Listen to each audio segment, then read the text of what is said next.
क्योंकि आज ईरान कह रहा है कि अब हम जो अमेरिकी सैनिक जिन होटलों में ठहरे हैं पूरे गल्फ कंट्रीज़ में, हम उन होटलों को निशाना लगाएंगे। अमेरिका ने ये कहा कि 10 दिन के भीतर आप होर्मुज खाली कर दें। इजराइल, अमेरिका और ईरान की जंग को चलते हुए करीब 1 महीना गुजर चुका है और ये जंग थमने का नाम नहीं ले रही। इस बीच एक बड़ी अपडेट सामने आई है जिसमें कहा जा रहा है कि अमेरिका 10 दिनों तक ईरान पर हमले नहीं करेगा और अब ये संकेत दिए जा रहे हैं कि इन 10 दिनों के भीतर शायद कोई बात हो सकती है, समझौते पर बात हो सकती है, या फिर यूं कहें कि ये जंग खत्म होने की कगार पर आ सकती है। नमस्कार, मैं हूं राशिद और आप देख रहे हैं भारत एक्सप्रेस। ईरान, इजराइल और अमेरिका की जंग, लगभग हर रोज नए अपडेट सामने आ रहे हैं जिसमें हम देखते हैं कि कई देशों पर हमले हो रहे हैं, कितने लोगों की जान जा रही है, एयरबेस तबाह हो रहे हैं। और अब जो एक बड़ी खबर सामने आ रही है कि 10 दिनों तक हमले रोकने की बात है और इन 10 दिनों के भीतर क्या कुछ होने वाला है, आइए जानते हैं अपने सहयोगियों से। सबसे पहले मैं बात कराना चाहूंगा अजीत जी से। अजीत सर, क्या लगता है इन 10 दिनों में जो हमले रोकने की बात कही है, क्या कुछ संकेत ऐसे हैं कि अब ये जंग जो 1 महीने से चल रही है, क्या आप थम सकती है? देखिए, इस जंग के चलते 1 महीने से हो गया है ऊपर, पूरी दुनिया में एनर्जी क्राइसिस हो गई है। सभी देश, कोई भी ऐसा देश नहीं है जो इससे प्रभावित नहीं है। और हम जानते हैं कि एनर्जी, खास करके पेट्रोल, डीजल या गैस, ये किसी भी देश की इकॉनमी को चलाने वाली चीज़ें हैं। अगर इसमें कमी आएगी तो इकॉनमी पे असर पड़ेगा। इसलिए पूरी दुनिया में लोग चाहते हैं कि भाई कुछ ना कुछ ब्रेक थ्रू निकले, इसमें ये जंग रुके, जिससे लोगों को दिक्कतें ना आए। और इसीलिए अमेरिका ने एक बड़ा संकेत दिया है कि भाई 10 दिन का टाइम दिया कि हो सकता है बातचीत भी चल रही होगी, चल ही रही है, वो तो पता ही चलता है। और अमेरिका ने ये कहा कि 10 दिन के भीतर आप होर्मुज खाली कर दें। शायद एक कड़ा संदेश है। भले ही 10 दिन के लिए बोला कि हम हमले नहीं करेंगे जो बड़े इंस्टॉलेशंस हैं, लेकिन अब ईरान के ऊपर है कि ईरान कैसे लेता है। क्योंकि आज ईरान कह रहा है कि अब हम जो अमेरिकी सैनिक जिन होटलों में ठहरे हैं पूरे गल्फ कंट्रीज़ में, हम उन होटलों को निशाना लगाएंगे। तो ईरान की तरफ से अभी कोई संकेत नहीं मिल रहा है, अमेरिका के थ्रू संकेत दिया गया। अब अगर ईरान नहीं मानता है तो वहाँ पर 2000 जहाज़ फंसे हुए हैं। भारत के भी 6 जहाज़, खास करके एलएनजी, जिसकी क्राइसिस हम देख रहे हैं कि होटल बंद हो रहे हैं, यहाँ पे दाम बढ़ गए, खाने पीने का जो सामान 30 रुपये में मिलता था वो 40 रुपये 50 रुपये में मिल रहा है। तो ये एक बड़ी क्राइसिस है और इससे ज़रूर जो है दोनों पक्षों को समझना चाहिए और जो प्रभावशाली देश हैं उनको दबाव डालना चाहिए कि भाई आप लोग जो है एक बातचीत के ज़रिए कहीं ना कहीं आप रास्ता निकालने की कोशिश कीजिए। पूरी दुनिया में से कई नेताओं ने कहा है कि प्रधानमंत्री नरेंद्र मोदी के पास वो ताकत है कि वो अमेरिका और ईरान के बीच में समझौता करा सकते हैं। तो भारत को भी चाहिए, हालांकि भारत पहले से कहता रहा है कि हम बातचीत के ज़रिए किसी भी मसले को सुलझाने की राय रखते हैं। तो अब ईरान के ऊपर है कि कितना मानता है या नहीं मानता है। यदि ईरान नहीं मानेगा तो पूरी दुनिया में एनर्जी क्राइसिस निश्चित रूप से आएगी।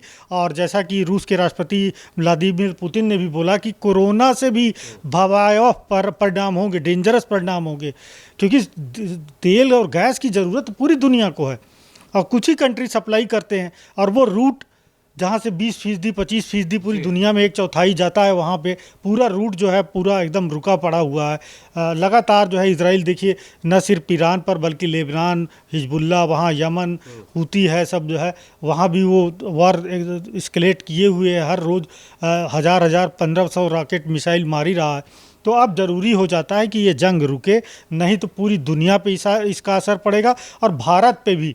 क्योंकि पहले भी बताया था कि भारत 1 साल में 23 लाख करोड़ रुपए का ये एनर्जी इंपोर्ट करता है और $60 के आसपास उस समय जो है तेल था जब युद्ध नहीं शुरू हुआ था। आज $110 पे है। कल अगर 10 दिन में नहीं रुकेगा तो 120 पहुंच जाएगा, डबल हो जाएगा। तो आप डबल खर्च करेंगे तो यानी कितना दबाव आएगा आपकी इकॉनमी पे, कोई नहीं संभाल सकता। देखिए, अब ये क्या होता है, 10 दिन की बात कही है, इस दौरान जंग रुकती है या फिर रुकने की कगार पर आ सकती है। सर, ले चलता हूँ आपको हरिशंकर सर की तरफ। सर, क्या लगता है 10 दिनों के भीतर, क्या जैसा अमेरिका कह रहा है, अगर 10 दिन की ये मोहलत अमेरिका ईरान मान लेता है तो क्या हॉर्मुज से जो सारे जहाज हैं वो निकल सकते हैं? देखिए, हॉर्मुज में जो हैं वो सैकड़ों जहाज हैं, 1-2 जहाज नहीं है। और अच्छा, हॉर्मुज का जो कंस्ट्रक्शन है जल डमरू मध्य इसीलिए कहते हैं, और डमरू के आकार का है। और कुछ जगह पे कम पानी भी है, वहाँ पे है तो समंदर, लेकिन पानी कम है कुछ जगह पे, और एक छोटा सा रूट है जहाँ पर बहुत ज़्यादा पानी है, वहीं से बड़ी बड़ी जहाज़ें गुजरती हैं, मतलब सिंगल रूट है। दुनिया में लोग होर्मुज को ये समझते हैं कि वहाँ एक साथ कई जहाज़ नहीं, छोटी जहाज़ें तो गुजर सकती हैं, लेकिन बड़ी जहाज़ जिसमें लाख लाख लीटर और उससे ज़्यादा तेल भरे होते हैं, उसके लिए गुजरने के लिए ज़्यादा पानी चाहिए होता है, क्योंकि वो ज़्यादा बेस कंट्रोल करता है, ज़्यादा गहराई चाहिए उसको। तो ज़्यादा गहराई का जो रास्ता है वो सिंगल रास्ता है, एक ही तरफ से जाना, एक ही तरफ से आना, बीच में साइड कटने में भी दिक्कत आती है। तो होर्मुज में ये समस्या है, लेकिन अगर कह रहे हैं 10 दिन में, तो 10 दिन में इतना आसान नहीं होगा, लेकिन असंभव कुछ नहीं है। लेकिन अमेरिका के कहने का कितना इम्पैक्ट ईरान पर पड़ेगा, क्योंकि अमेरिका, डोनाल्ड ट्रंप तो ये भी कह रहे हैं कि उन्होंने 10 टैंकर जो हमको गिफ्ट में किए हैं ईरान ने, तो वो तो ये भी दावा कर रहे हैं और कह रहे हैं कि हमको मतलब खुश करने के लिए, मतलब हमको बातचीत, एक तरीके का उनके कहने का ये मतलब है कि हमको मनाने के लिए उन्होंने ऐसा किया तो है। ये भी कह रहे थे कि बीते दिन ईरान जो है बात करने के लिए गिड़गिड़ा रहा है, है, लेकिन जब बात सामने आती तो ईरान इस पर कोई बात नहीं करता, तो अपनी धमकियां बरकरार रखता है। जबकि उसके विदेश मंत्री जो अरागची हैं वो तुरंत क्लियर कर देते हैं।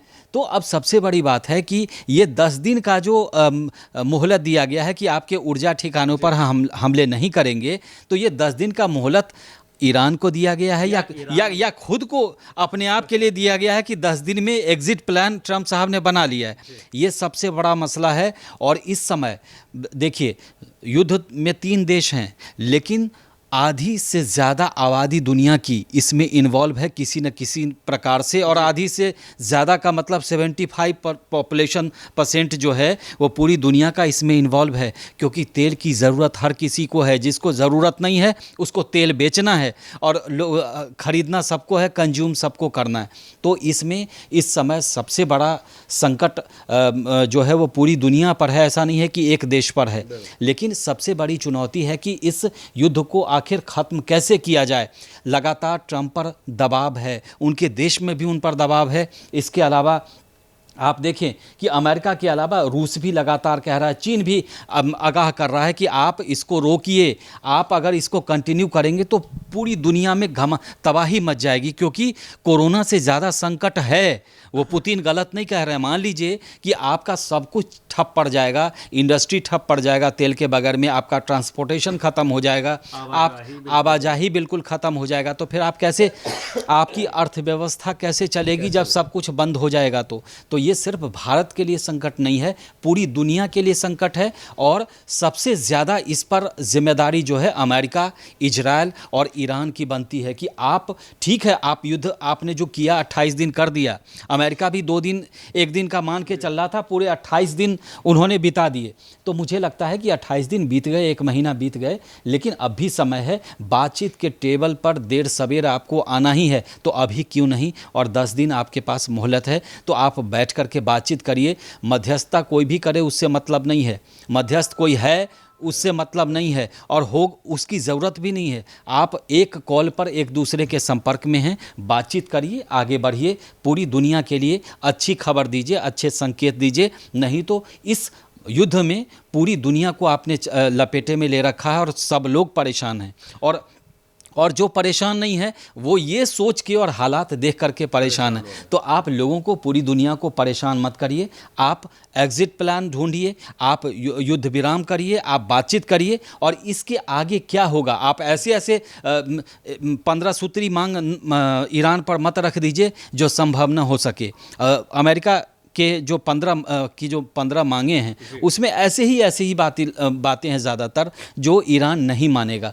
तो ऐसे संभव नहीं है, और युद्ध को अभी तत्काल जितना जल्दी हो सके ख़त्म करवाना चाहिए। सर, इजराइल इस बीच में कहीं उसका बयानबाजी उसकी नहीं देखी जा रही है।